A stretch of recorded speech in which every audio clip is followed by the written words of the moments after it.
Sup Shredders, my name is Logan aka Spiderhands, and welcome to an SP Reviews, where today I'll be checking out a track from an actor named JC Croyle titled Oil featuring Jason Vitela. And if we switch over to here, we have ourselves a track on the screen on Bandcamp. We're going to listen through it from start to finish. And we're going to hear what we think. Let's go!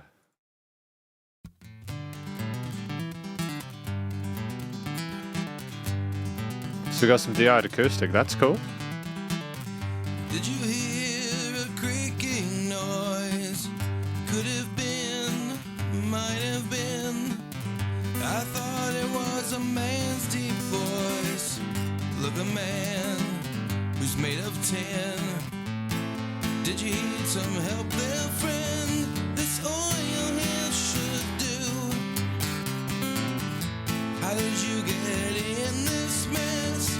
Oh, how the witch get you? Said to marry a munchkin girl.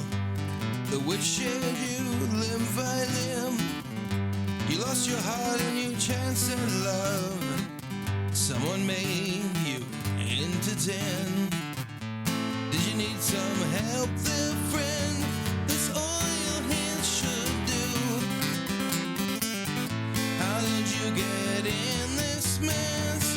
Oh, how the witch get you? Come and walk with us, Tin Man. Forget how you fell apart. We'll take you to the Man of Oz and heal your troubled heart. Did you need some help there, friend?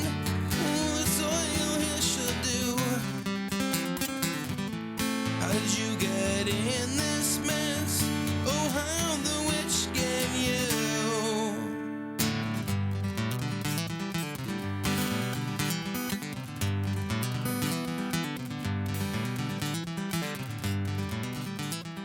I've got a cute little fade out on the guitars as well. That's dope. Nice. That's a great song. Nice and short and sweet.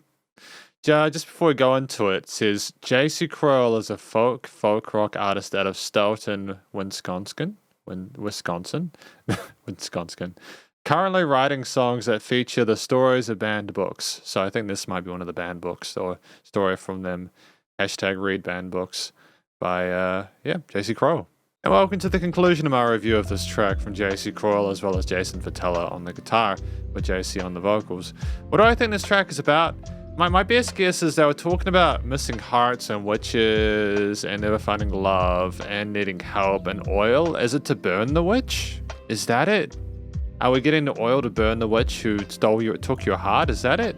That might be what it's about. I think that's my best take on it. I probably need a few extra times to kind of listen through it and really get the gist of it, because there's a lot of content there within the vocals that are being sung at you, as well as some very busy guitar lines that also kind of take you away as well. That's not a complaint.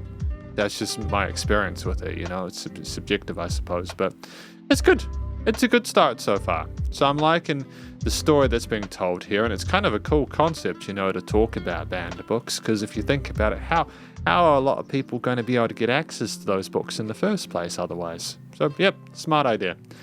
The vocal performance is good. It has a folkish kind of tonality to it. It's nicely sitting that mid to high range there. I'm happy with the vocal technique and the pitch of the melodies there. It was a solo performance in regards, like they weren't backing vocals and stuff like that to kind of potentially overcomplicate it, which I think was smart, you know. We don't want to add too much sass if it's unnecessary, so good thinking on that front. It was a charismatic performance and energetic, and I think it suited the vivacious nature of the acoustic guitar parts. Sick. Great. No complaints about the vocals. And it did sounded like it cared in those chorus parts where they were offering the person help. So I think that it was attentive but also emotionally appropriate. So good stuff. I can understand how the vocals and the story fit together. The track at 1 minute 58 was nice and short and sweet. It falls just below the 2 to 4 minute sweet spot that I usually articulate as being quite important for these reviews. But at the same time, I don't necessarily mind that. I think that it can be cool to allow ourselves that break there. So well done on that front. The song, how do I describe it? I think that the song does us a really kind of great service by having the guitar start in with a really it encapsulates you, that riff there. It's got a great 16th note groove to it with a great sense of finesse across the fretboard, and it's charming and bright, and it kind of gets you a nice rhythmic contrast to some of the more sort of quarter note and whole note kind of pathways that JC is going down with his vocals. There's nice contrast between the audacity of the grooves within the guitar with the delivery of the vocal lines and stanzas there. And it's a short track which has like a kind of a verse, chorus, A, B kind of structure there. It has very little filler. You know, there are some interesting tails on some of the guitar melody lines where you ascend up the scale, up the fretboards. But aside from that, it sticks within its motif and within its lane whilst being played well. And I think that there's a great chemistry between the two parts of the accompaniment. The one thing I will sort of talk about is that I think that it would have been better if you not only had the DI of the acoustic guitar, but also had like scissor miking, like a stereo mic situation around the sound hole. I think you would have gotten kind of a rounder tone on that. If you want like an old school kind of recording style where it's like that one input plus the vocals and it's very, very kind of like grassroots and stuff like that, that tone works. But it might have been cooler to have also had the DI mixed in with some mics. But aside from that, it's dope. You know, it's cool. I suppose it's not even constructive criticism. It's just a suggestion, right? But if they're happy with the tone, that's dope. You know, that's what matters. You know, at the end of the day, if you release something, you want to be happy with how it sounds, and that's cool. Outside of that, though, I'm happy with everything else. Things kept along nicely, and it was interesting from start till finish. I think there was enough variety within the composition and the ideas themselves to keep the listener entertained and interested in the story.